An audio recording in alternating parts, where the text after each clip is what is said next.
چجوری پسرتو میبینی؟ یکی از دوستام اونجا میره و میاد، ویدیو کال میکنیم، ما هم حرف میزنیم.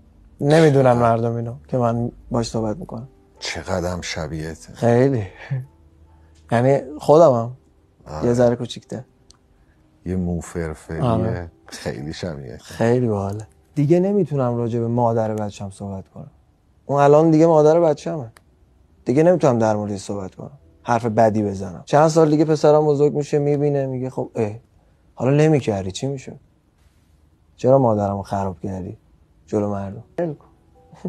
مردم من که میفهمن خودش داستان چیه. درسته شاید برای من یک پارتنر ایدئال نبوده، اصلا قرار نبود پارتنر باشه، ولی خب مادر خوبیه برای بچه. من اگر فکر میکردم که زندگی بدی داره، قراره بد بزرگ بشه، قراره نمیدونم یه اتفاق بدی بیفته براش، خب برمی داشتم یه بلیط میگرفتم میرفتم میآوردمش.